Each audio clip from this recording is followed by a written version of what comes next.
UZakariya 14. Bheka, luyeza usuku lukaJehova, lapho impango yakho iyakwahlukaniswa phakathi kwakho.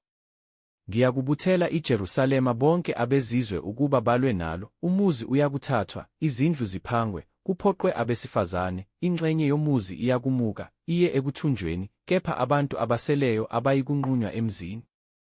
UJehova uyakuphuma, alwe nalabo bezizwe njengasosukwini lwempi yakhe ngosuku lokulwa. Izinyawo zakhe ziyakuma ngalolo suku entabeni yeminqumo ephambi kweJerusalema ngasempumalanga, intaba yeminqumo iqhekezeke phakathi ngasempumalanga nangasentshonalanga, kube yisigodi esikhulu kakhulu. Ingxenye yentaba iyakuqhekezekela ngasenyakatho nengxenye ngaseningizimu.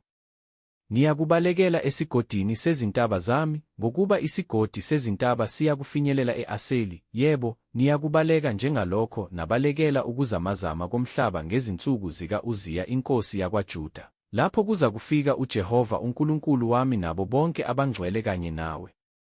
Kuyakuthi ngalolo suku kungabikho ukukhanya, amakhaza nesithwathwa kuphela. Kuyakuba lusuku ngokwalo olwaziwa nguJehova, kungabi yimini, kungabi ngubusuku, kepha kube ngukukhanya ngesikhathi sokuhlwa. Kuyakuthi ngalolo suku kuphume amanzi aphilayo eJerusalema, ingxenye yawo ngaselwandle lwasempumalanga, ingxenye yawo ngaselwandle lwasentshonalanga, kube sehlobo nasebusika. UJehova uyakuba yinkosi emhlabeni wonke, ngalolo suku uJehova uyakuba munye, negama lakhe libe linye. Lonke izwe liyakuphenduka ithafa kusukela eGeba kuze kube seRimoni ngaseningizimu kwaseJerusalema, liyakuphakanyiswa, lihlale endaweni yalo, kusukela esangweni likaBenjamini kuze kube sendaweni yesango lakuqala, kuze kube sesangweni lasegumbini, kusukela embhoshongweni kaHananeli kuze kube sesikhamweni sewayini senkosi. Kuyakuhlalwa kulo, kungabe kusabakho siqalekiso, kepha iJerusalema liyakuhlala ngokulondeka.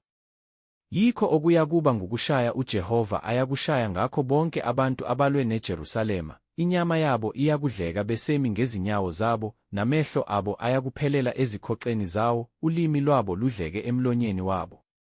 Kuyakuthi ngalolo suku kube phakathi kwabo isidumo esikhulu esivela kuJehova, babambe, kube yilowo nalowo isandla somakhelwane wakhe, isandla sakhe sivukele isandla somakhelwane wakhe.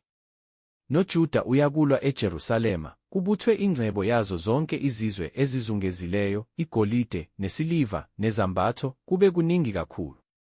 Kuyakuba njalo ukushaywa kwamahashi, neminyuzi, namakamela nezimbongolo, nazo zonke izilwane, okuyakuba khona kulawo makamu, njengalokho kushaywa. Kuyakuthi bonke abaseleyo ezizweni zonke ezazilifikela iJerusalema bakhuphuke iminyaka ngeminyaka ukukhuleka enkosini uJehova Sebawothi nokugubha umkhosi wamadokodo.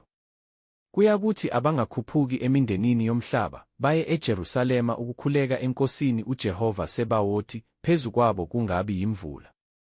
Uma umndeni waseGibhithe ungakhuphuki uze ufike, ayikuba naphezu kwawo. Kepha kuyakuba khona ukushaywa uJehova ayakushaya ngakho izizwe ezingakhuphuki ukugubha umkhosi wamadokodo.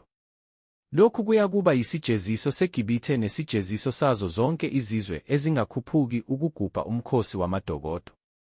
Ngalolo suku kuyakulotshwa ezikhencezweni zamahashi ukuthi zahlukaniselwe uJehova, amakhanzi asendlini kaJehova abe njengemikhele phambi kwe-althari. Onke amakhanzi eJerusalema nakwaJuda ayakwahlukaniselwa uJehova Sebawothi, bonke abahlabayo bayakufika, bathathe kuwo, bapheke kuwo, kungabe kusabakho mthengisi ngalolo suku endlini kaJehova Sebawothi.